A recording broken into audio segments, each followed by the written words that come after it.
जहां तक पुलिस की भर्ती का सवाल है, जितनी साफ सुथरी पुलिस भर्ती समाजवादी सरकार में हुई उतनी कभी नहीं हो सकती थी। लेकिन हमारे पिछड़े और दलित भाई नौजवान याद रखें, समाजवादी सरकार में मेरिट से भर्ती हुई थी और जो रिजल्ट बना था वो पहले की आरक्षण व्यवस्था के हिसाब से रिजल्ट बना था।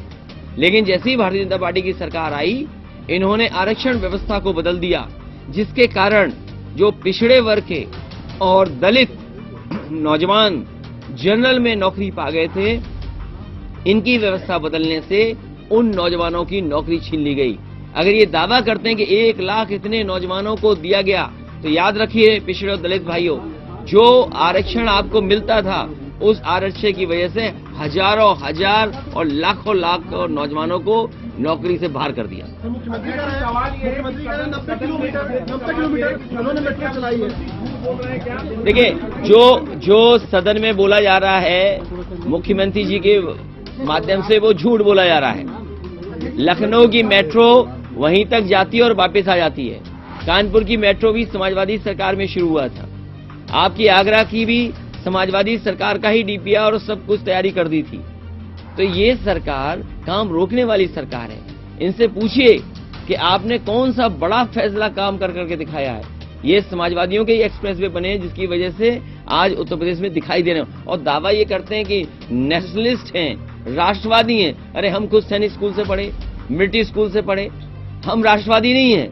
हमने देश का सड़क पर उतार दिया ऐसा हवाई जहाज जो एयरफोर्स को इमरजेंसी में या समय होगा उस समय काम आएगा। मुख्यमंत्री ने कहा प्रदेश के विकास को साथ आना चाहिए, आपको ग्राउंड ब्रेकिंग सेरेमनी में आमंत्रित किया है उन्होंने। देखिए, मैं इसलिए नहीं जाना चाहूंगा।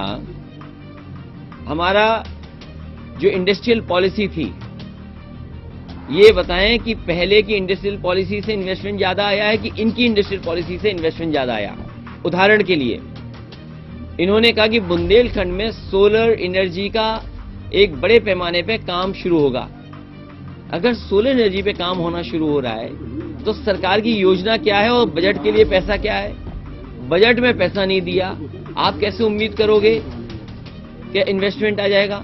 दूसरा, जिसमें करोड़ों करोड़ गरीब चलते हैं, समाजवादी सरकार में बस स्टैंड बनना शुरू हो गए थे। नए मॉडर्न बस स्टैंड कैसे बने? ये सरकार एक भी बस स्टैंड आलमबाग के बराबर का नहीं बना पाए, वो भी उदाहरण है।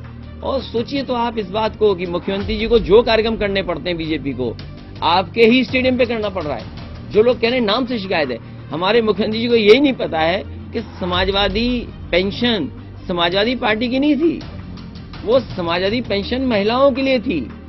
और समाजवादी शब्द इसलिए है क्योंकि वो हमारे संविधान में है। और अगर ये कहें कि राम राज्य की कल्पना करें, तो बिना समाजवाद के राम राज्य अधूरा है। और बिना सामाजिक न्याय के भी राम राज्य अधूरा है। अगर राम राज्य चाहते हैं तो सामाजिक न्याय होना चाहिए।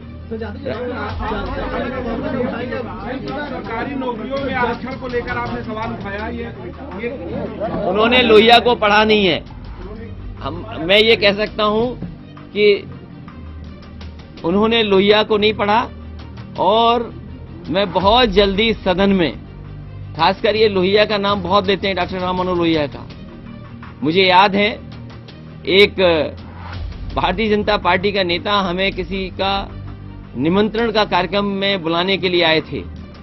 जब उनका मैंने निमंत्रण का कार्यक्रम देखा और वो जब कार्ड देखा मैंने उनका, तो मैंने कहा किताब हमारी भी लेते जाइए। मैंने उन्हें लोहिया जी की हिंदू बनाम हिंदू किताब दी थी। मुझे लगता है बहुत जल्दी नेता सदन को डॉक्टर राम मनोहर लोहिया की किताब वो भिजवानी पड़ेगी। समाजवादी पार्टी इस पक्ष में है कि जाति जनगणना होनी चाहिए।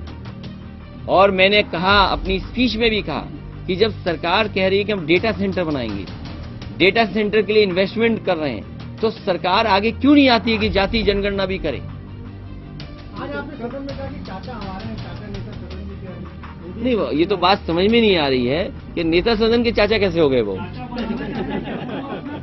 ये चाचा हमारे हैं और नेता सदन के चाचा कैसे हो गए? मुख्यमंत्री कह रहे सरकारी नौकरियों में आरक्षण को लेकर आपने बड़ा सवाल उठाया है, तो आपको लगता है कि सरकारी नौकरियों में आरक्षण की ये 69,000 वाले नौजवान दर दर भटक रहे हैं।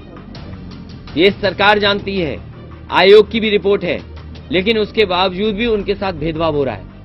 जो उन्हें संविधान से अधिकार मिला है आरक्षण का, उसके साथ खिलवाड़ हो रही है। और मैंने ठीक कहा और उसका उदाहरण दिया मैंने कि जिस समय समाजवादी सरकार में पुलिस में मेरिट पे भर्ती हुई थी, उस समय नौजवान भर्ती हो गए थे बड़े पैमाने पे। रिजल्ट हाईकोर्ट रुक गया था।